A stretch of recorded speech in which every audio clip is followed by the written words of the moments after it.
Bienvenidos, bienvenidas al mundo de la estadística inferencial.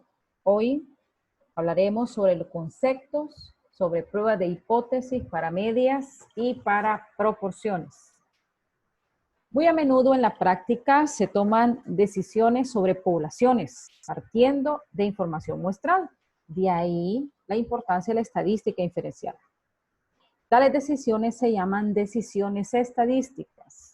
Ahora bien, para llegar a ellas, conviene hacer ciertos supuestos o afirmaciones de la población que se estudia. Para ello, vamos a definir qué es una hipótesis estadística. Es una afirmación, suposición o aseveración de un parámetro o parámetros de una población.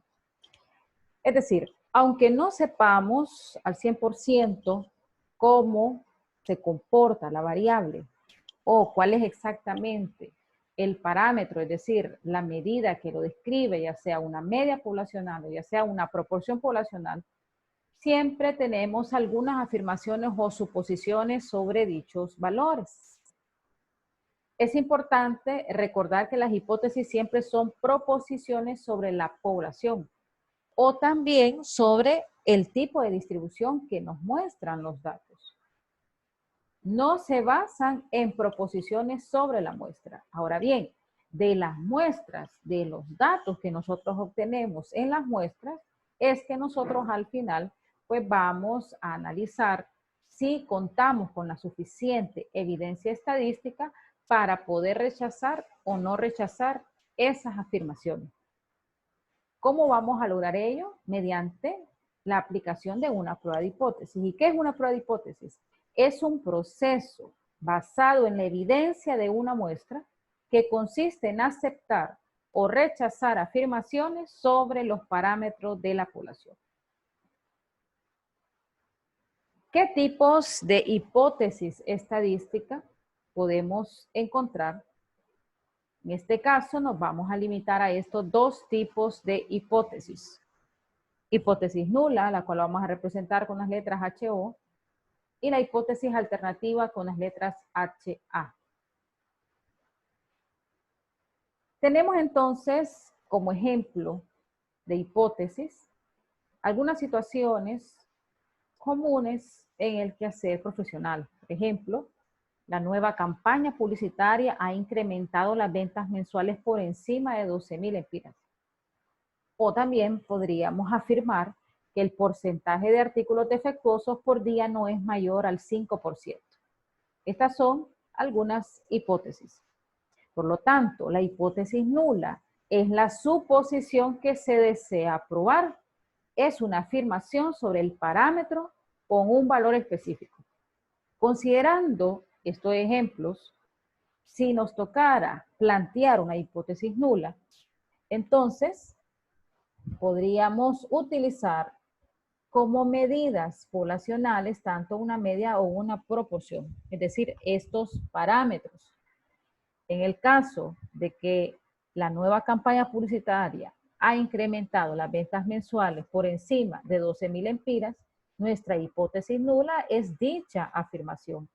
Y la podemos expresar de esta manera, como un promedio mayor o igual de 12,000, ya que representa por encima de 12,000 empiras, mayor o igual.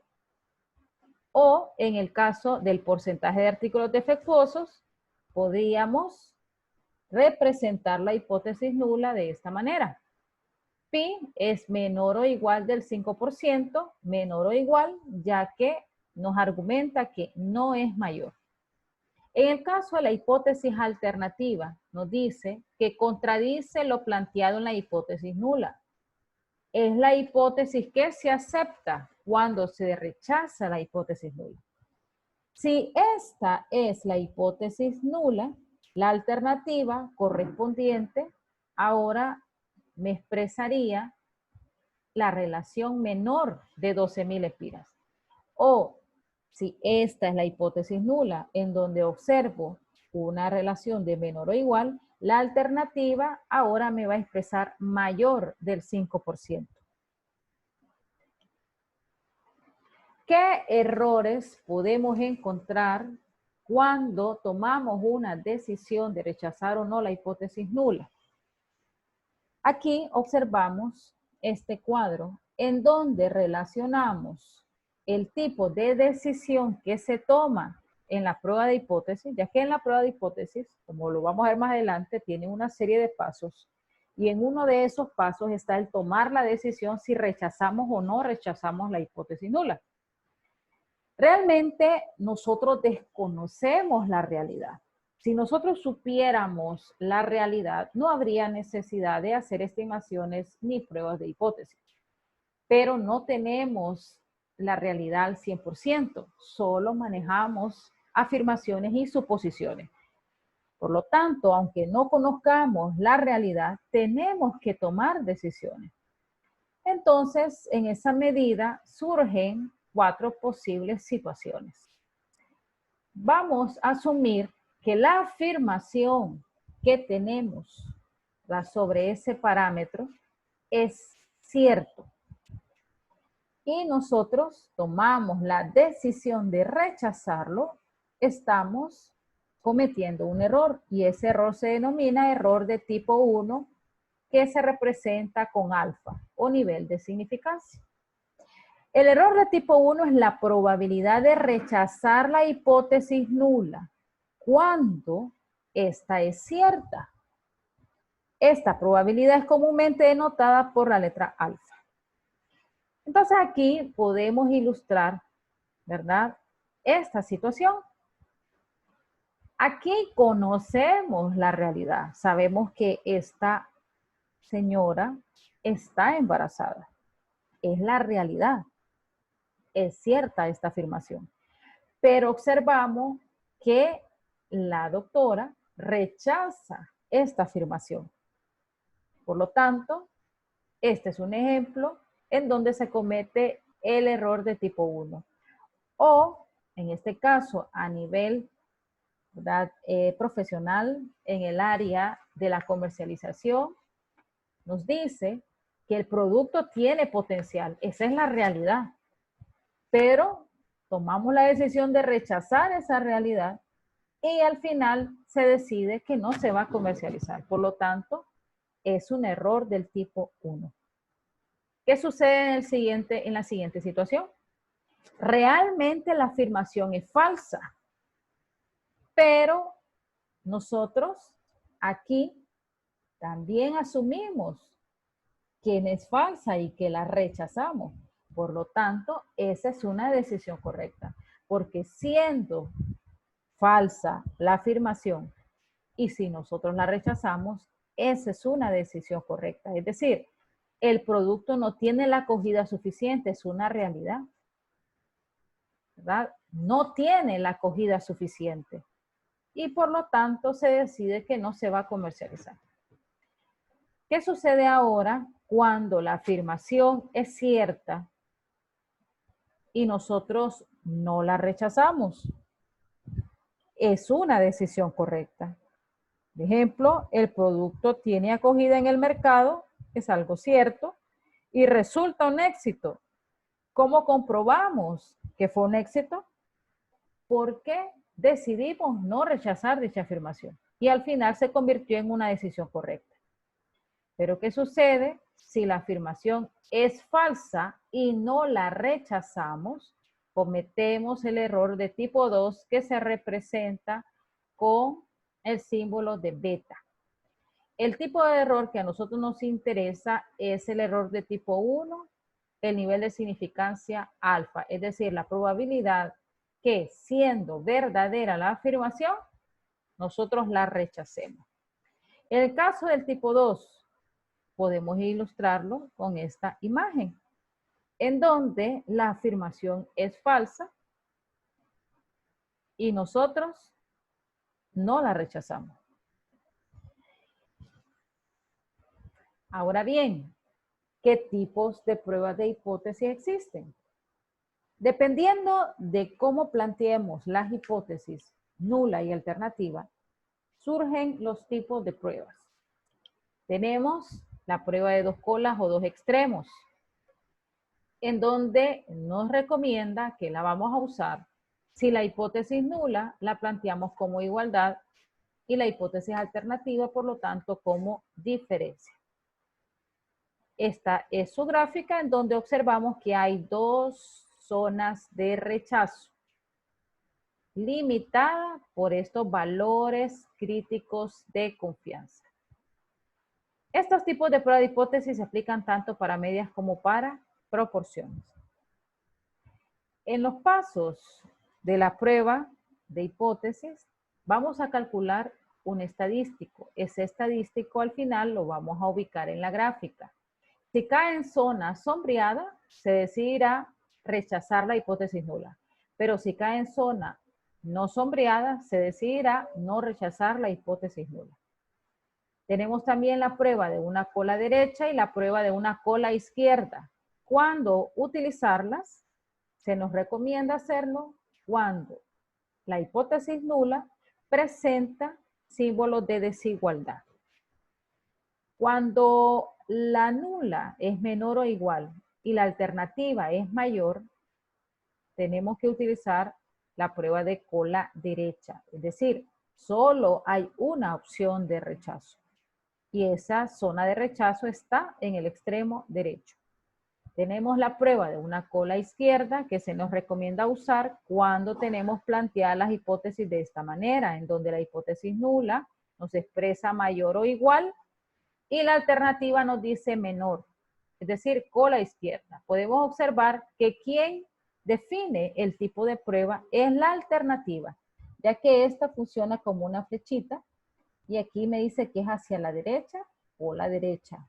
Alternativa me dice izquierda, cola izquierda. El igual, como lo pueden observar, siempre lo contiene la nula. En este caso, tenemos la igualdad, mu igual. En este caso, lleva el igual menor o igual. Y también en este caso, mayor o igual. La alternativa no contiene el igual. Tenemos ahora los pasos para realizar una prueba de hipótesis. En primer lugar, es necesario que formulemos una hipótesis nula y una hipótesis alternativa. Tenemos que identificar en el problema cuál es la afirmación. Esa afirmación que aparece en el problema será nuestra hipótesis nula. Tenemos también que observar qué frases acompañan a esa afirmación, para así poder determinar si la hipótesis nula tendrá el símbolo de igual, menor o igual o mayor o igual.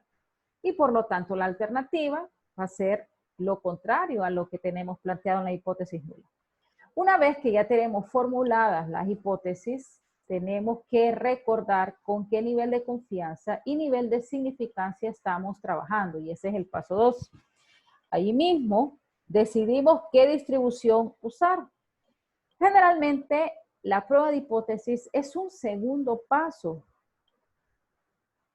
de la estimación por intervalo.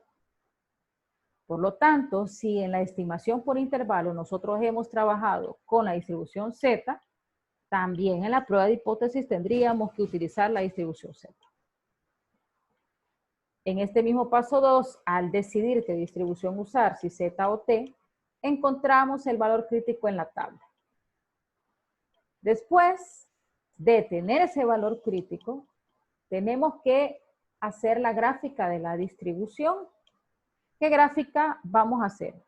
Dependiendo de cómo tenemos formuladas las hipótesis, entonces nuestra gráfica sería una de estas tres. Ya sea con zonas de rechazo en los dos extremos o en un extremo. Esa gráfica tendrá como límites los valores de la tabla que ya hemos determinado. Y aquí mismo estableceríamos el criterio de rechazo. En el paso 4, con los datos del problema, calculamos el estadístico de prueba Z o T. Recordemos que estadístico es una medida que describe a una muestra. Por lo tanto, vamos a trabajar con datos muestrales para poder al final decidir si podemos rechazar o no la afirmación que hay sobre el parámetro poblacional. ¿Qué fórmulas necesitamos para poder calcular este estadístico de prueba son las que aparecen en esta sección. Para diferenciar el estadístico de prueba de los valores críticos de la tabla, podemos optar por identificarlo con un asterisco. Su nombre sería estadístico de prueba Z, estadístico de prueba T. ¿Cómo vamos a obtenerlo? Para ello necesitamos considerar el estadístico puntual o el estimador puntual, que sería la media muestral que nos da el problema. Vamos a restar el supuesto valor del parámetro, que este sería el valor de la hipótesis. Lo vamos a dividir entre la desviación estándar y lo vamos a dividir entre la raíz cuadrada de n, y con los datos del problema sustituimos y así encontramos el estadístico de prueba Z o el estadístico de prueba T.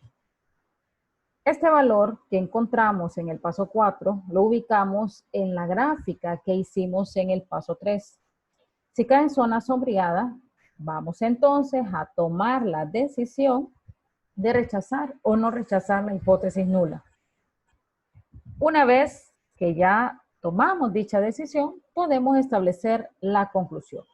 En la conclusión nos referiríamos al nivel de confianza con el cual hicimos la prueba de hipótesis y si existe o no existe suficiente evidencia estadística para rechazar la afirmación. Al final, en una prueba de hipótesis, vamos a decidir si se rechaza o no la afirmación con base en los datos que se obtuvieron en el muestreo. No podemos concluir si la afirmación es cierta o es falsa, ya que realmente no lo sabemos. Es como en un juicio.